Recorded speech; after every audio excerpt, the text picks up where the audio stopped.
Welcome back to Skinnybru Rugby. Round 7 of Superbru is done. This is the review for it. Go like the Facebook page if you haven't. Subscribe to the channel. You can join the Superbru pools. It's linked in the description below. Please leave comments on the videos if you have any suggestions on how I should maybe change the videos up a bit, maybe how you would like it more. The best predictor for the round was Pierre Lou. He's still the leader in the predictor for Superbru, and then the best fantasy player was Hanu, and Daniel is still the leader on the pool. Okay, let's get into the first game. Okay, the first game was the New Zealand derby between the Crusaders and the Hurricanes. The Crusaders winning there by 32-8. The game didn't live up to the expectations. To me, the Hurricanes had the ball more and they looked like they were going to control this game, but they just played with the ball and then they seemed to make a mistake, and as you know, the Crusaders just capitalized on it. I was disappointed that Bridge didn't play. Luckily he wasn't in my fantasy team, but for some of you that did mean a disastrous weekend for you. He got ruled out just before the game, and hopefully he can get back in form and play soon. Yeah, like I said, the Crusaders just capitalized on the Hurricanes' mistakes. They weren't that great to me, but you don't need to play great to win rugby. That's what they show. They shuffled their backline once again, and they proved that it works. They have a lot of all-rounders in that team as well. Mahunga totally outperformed Bowden Barrett, who had his poorest game of the year so far.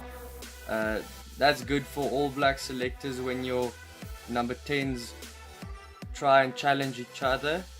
And Havili also impressed me for the Crusaders. The worst thing of the game was the defense of the Hurricanes, who they just didn't look like they could read the Crusaders defense properly.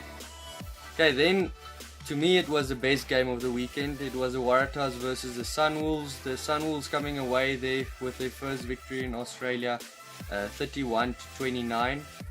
Only 2% of people on Superbru predicted this one. The Waratahs grabbed an early lead, but they made a couple of mistakes that the Sunwolves grabbed, and they capitalized on that. One of them was the third try of Masarewa. The Waratahs really missed Foley at 10. The guy that stepped in for him, yeah, he's obviously not at that level yet. I mean, Foley is one of the standout Wallaby 10s. Then Hooper, he also had a very good game for the Waratahs. He kept them in that game actually with a lot of ball carries that took the ball forward or taking it into contact, so that they can set up another move or set up another phase. But the Sunwolves, they looked like they looked earlier this season, where they looked like they're going to win a lot more than they actually have so far, but they looked great again. Masarewa, he scored 3 tries.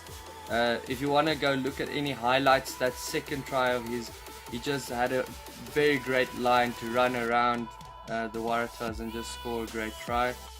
The other 2 ones were more just him being a finisher.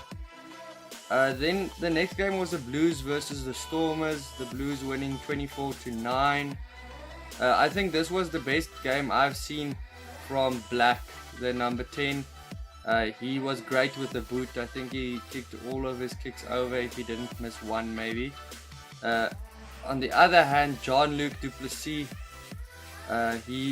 yet again, his game was mistake ridden, and he has a few missed tackles, and he gives pointless kicks and wide passes, and that's what I've come to expect from him.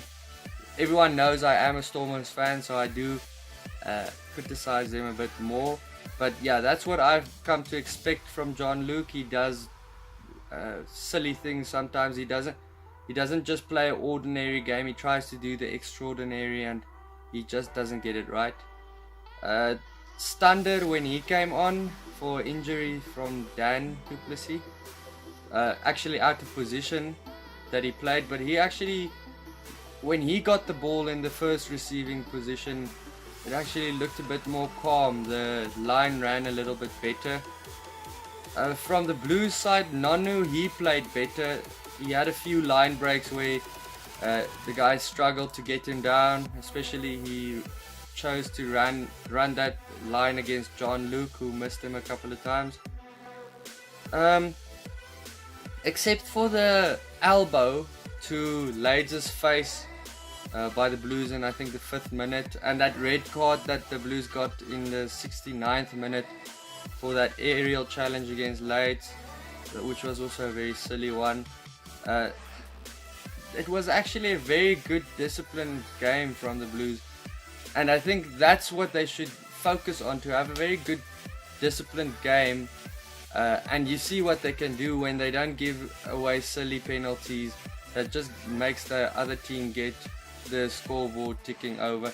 The Stormers did get 3 penalties though, but you would expect more from the Blues side that we've seen this year. The Stormers looked like they wanted to attack the whole game, but it just was unsuccessful the whole time. It didn't look to me like they played what they saw in front of them. They just played a pre-planned game, and they didn't adjust the game well to what was in front of them, and that's one of the reasons their attack just looked very poor. With the Blues having a very rushed defense, or a defense that's sometimes trading on the offside line, but they push it to the limit. You need to shift your attack a little bit back and not be that close to the other side if you want to actually make proper moves. Okay, that's it for that game. Then the next game was the Reds versus the Rebels. The Rebels beating the Reds by 32-13. To me, Quade Cooper just had a very good game. Him and Genia played exceptionally. He just took the ball to either side and he made a few sniping runs, and you could see those guys really wanted to prove what they still can do against their previous side they played for. But the Reds really never looked like winning in that whole game. I still say they need a proper number 10. The guy that's playing there at the moment, I think it's Hegarty. He's just not a number 10 to me. He's a very good number 15, but at 10 he's not doing the right thing there. He's just not capable of actually taking the ball and putting it onto his boot into proper places onto the field. Then, as I said, Tupou, he will play well. Like I said in the preview video for the weekend, I'll link it up here. Tupou, he is someone that makes a couple of meters and he scores tries. He did play a good game. He scored a try coming off the bench, but that wasn't a losing effort. Yeah, I love watching the Rebels play rugby. They look very dangerous every time the backline gets a ball, and you just know when you watch that game there's going to be a few tries that look spectacular. Someone that really impressed me from that game, I've been looking at him sometime this season, but this time he really impressed. Rangi, the hooker from the Rebels, he looks very good. I hope the Wallabies maybe consider him. I would like to see him in the World Cup. Okay, then it was the Sharks versus the Bulls. The Bulls winning 19-16. This was a very poor game of rugby. I kept zoning out and focusing on other things. If I have to be honest, this game lost my attention the whole time. The most focused I was in that game was the part where Akker and Brits had a little bit of a brawl. To me, Akker instigated the thing with a shoulder/head to Brits, and then Brits retaliated with a swinging arm, more hitting the guy with this part of his hand, but to the face. He did kind of connect him a bit, but Akker was the main instigator there, and he kept on hitting Brits. But to me, yeah, like Mallet said in his article, or what he said in Supersport, both guys needed to get that red card. To the letter of the law, if you hit someone in the face, you're gonna get a red card, so that was fine to me. The the humidity in Durban, that time of day, they shouldn't schedule games for that time of day. That ball is just so slippery. There were so many knock-ons. In the first half, they said there was 14 knock-ons, but I think there was a bit more, but that's the handling error report.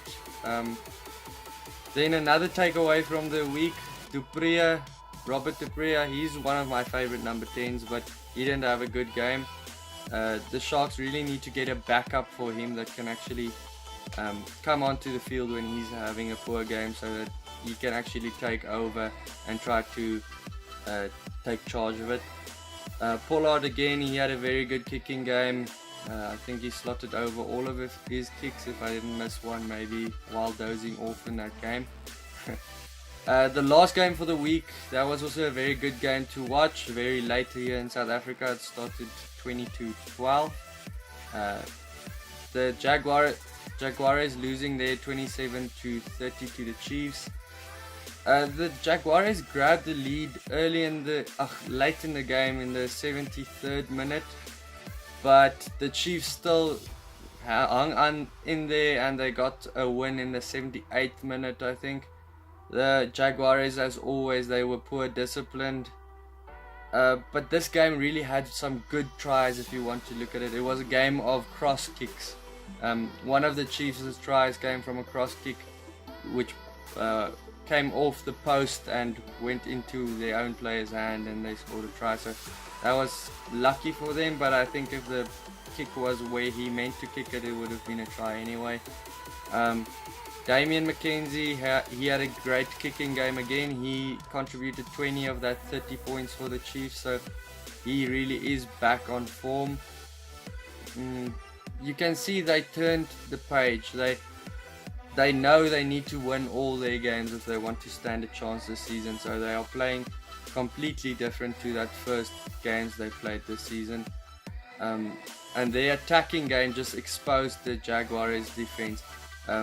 One of the tries that McKenzie scored, he just ran a perfect line to score a try without even being touched by any Jaguares player. So that if you want to watch a game over for the weekend, I would say the Jaguares versus the Chiefs was a very good game, and the Waratahs versus the Sunwolves. The rest of the games, they weren't that amazing. Okay, that's it for the week, guys. Please subscribe and press that bell icon if you haven't before. Like the Facebook page and join the Superbru pools. Cheers.